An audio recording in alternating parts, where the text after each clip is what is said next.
Yo, what's going on, everybody? I got a different style of video than what I usually make for you today, but I wanted to go over this new Armored Core 6 footage that From Software just dropped and give you my thoughts and tell you why I'm excited for it. Now, I consider myself a bit of an OG Armored Core fan because one of the first games I ever had for the PlayStation was the actual demo disc that launched with the system that had Armored Core as a demo playable on there. It had Armored Core, had Tomb Raider, had Tomb Raider 2, had SSX Tricky, had some Star Wars fighting game, but I loved Armored Core, and then my dad bought me the game a little bit later, and I remember playing that thing forever and beating it. And then we got Armored Core 2, and there was two different versions of Armored Core 2, but I got the first version, whatever the heck that was called, and then we ended up getting Armored Core 3, Masters of the Arena, and that is where I had a blast. I remember playing that and then making my way up in the arena, and then having to put my dad's card in and go help him in the arena, and we just had a blast making different builds and battling the different people in the arena. But I never played Armored Core 4, Armored Core 5. I did play like the first mission of Armored Core 4 Answers, and I was just like, what? I just remember not liking it, and I never played it again. But the first three, I loved. And why this game here intrigues me is because it looks like they're going back to the roots. It looks like Armored Core 1, 2, or 3 just modernized. And they even said they went back to the basics with mission design, and in this game you're going to have X number of missions to complete. It's not an open world game, and each mission is going to be a map that is linear, but there's different ways you can get to different spots on the map, so to get to this boss fight you may be able to get here like 3 different ways, and each path is different, but they all take you to the same place.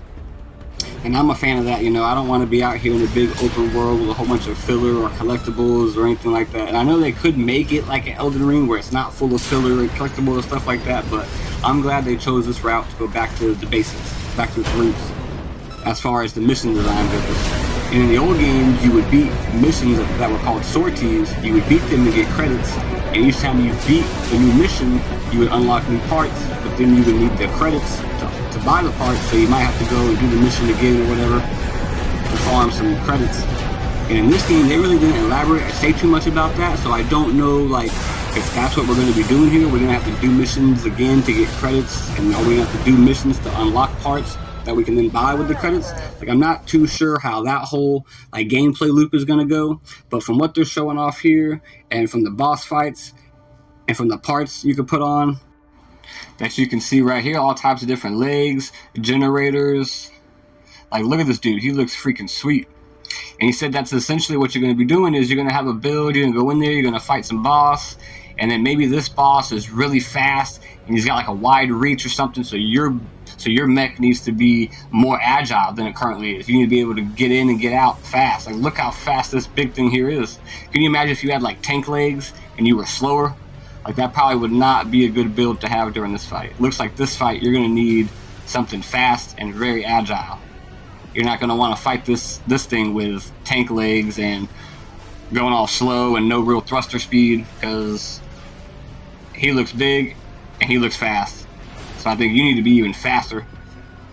And to me, that's essentially what Armored Core always was. Well, the games that I played anyway, it was fighting these bosses or fighting in the arena and finding what you need to tweak, what you need to change just to fight this one boss, going back in there, messing with your build, fine-tuning it, going back in there, and then destroying the boss.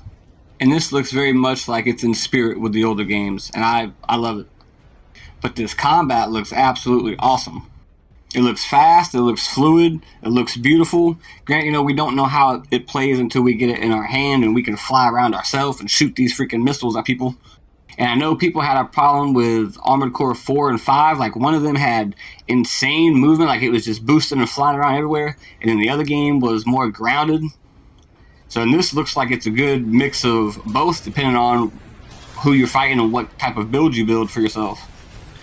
And with all that being said, guys, I feel like this was a great gameplay presentation by FromSoft. It gave us a pretty good depiction of what the gameplay is going to be like anyways when the game fully releases on August 25th.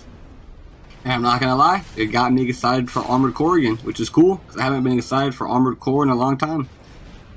But that's going to do it for the video, guys. So drop me a like if you enjoyed it, and get down there in the comments. Let me know if you agree or disagree with me that you think the game is going back to its roots. and if you think that's a good thing or a bad thing. But until next time, guys, see ya.